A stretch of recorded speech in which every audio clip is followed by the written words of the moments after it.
14వ అధ్యాయం కంటిన్యూషను. సాయి ఒకప్పుడు ఇలా చెప్పారు. ఒకరోజు ఉదయం నేను అల్పాహారం చేసి కాలినడకన ఒక చిన్న నదికి వెళ్ళి స్నానం చేసి విశ్రాంతిగా కూర్చొని చిలిం సిద్ధం చేసుకుంటున్నాను. ఒక బాటసారి నమస్కరించి నా పక్కన కూర్చున్నారు.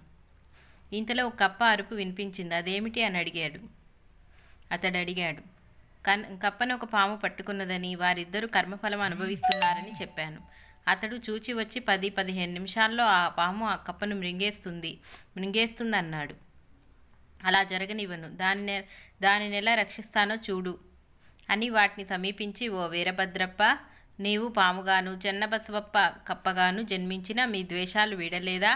ఇప్పుడైనా విడవండి అన్నాను.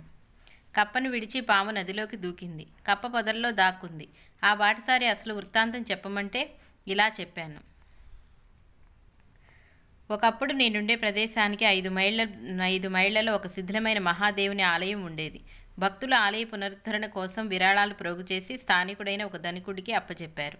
ఆ లోబి 2 సార్లు ఆ ధనం సొంతానికి వాడుకొని దొంగలెక్కలు చెప్పాడు.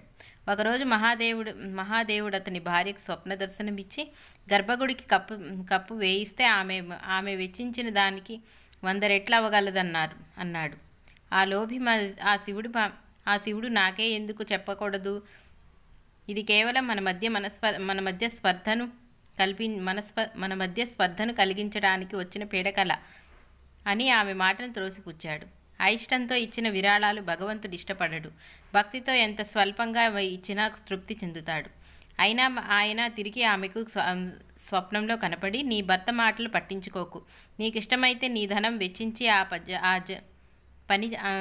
పని జరిపించు అని చెప్పారు. తన పుట్టింటి వారిచ్చిన నగలను అందుకై వెచ్చించదలిచానని ఆమె భర్తతో చెప్పింది. ఆ కుచితుడు 1000 రూపాయలు విలువగల ఆ నగలు తీసుకొని అందుకు బదులుగా ఒక పేదరాలు 200లకు తనకు తాకట్టు పెట్టిన ఒక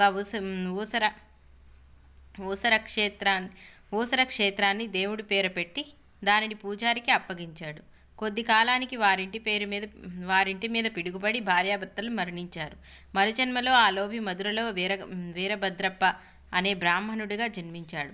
అతని భార్య ఆలయ పూజారి కూతురు గౌరీగాను, భూమిని తాకట్టు పెట్టిన పేదరాలు ఆలయ ధర్మకర్త కొడుకైన చెన్నబసవప్పగాను జన్మించారు. ఆ పూజారి నా భక్తుడు. యుక్త వయస్కురాలైన గౌరీకి వరాన్వేషణ చేస్తున్నాడు. సమయానికి వరుడు తనకై తానే రాగలడని నేను చెప్పినట్లే వీరభద్రప్ప వచ్చాడు.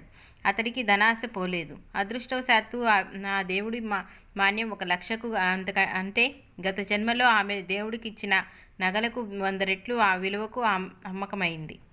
ఆ ధనం కోసం తగువపడి అందరూ నాతో సంప్రదించారు. నేను ఆ ఆస్తి మా దేవుడిదని, వారసులైన గౌరీ అనుమతి లేకుండా దానినేమీ చేయరాదని, ఆమె భర్తకెట్టి హక్కు లేదని చెప్పాను. నేను గౌరీని మంచి చేసుకొని ఆస్తిని చేజిక్కించుకో చూస్తున్నానని వీరభద్రప్ప నన్ను నిందించాడు.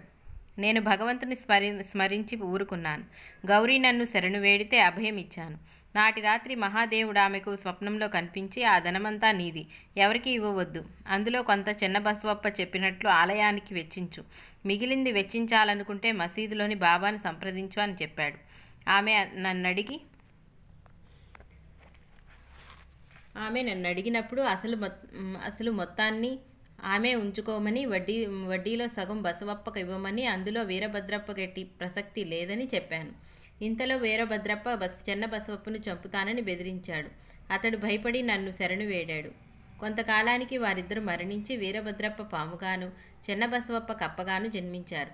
అప్పుడు చెన్నబసవప్పకిచ్చిన వాగ్దానమే నేనిప్పుడు పాలించాను. భగవంతుడు తన భక్తుడైన ఇతనిని కాపాడటానికి నన్నిక్కడకు పంపాడు. ఈ వృత్తాంతం ఒక గొప్ప సూక్ష్మాన్ని తెలుపుతుంది. మానవుడు చేసిన కర్మలే కాదు, భావాలు కూడా మరుజన్మలకు కారణమవుతాయి. అందుకే సాటి మనిషిని పనికిమాలినవాడా అని తిట్టినా కూడా నరకం వస్తుందని క్రీస్తు చెప్పాడు. సాటి వారిని పరోక్షంగా నిందించటం పాపమని సాయి బోధించిన మరొక సంఘటన ఇంతకు ముందు గమనించాము. అందుకే మానవుడు సాత్వికమైన భావాలను అలవర్చుకుని అసుర భావాలను తొలగించుకోవటం ఆధ్యాత్మిక జీవితానంతటికీ పునాదిగా చెప్పింది భగవద్గీత.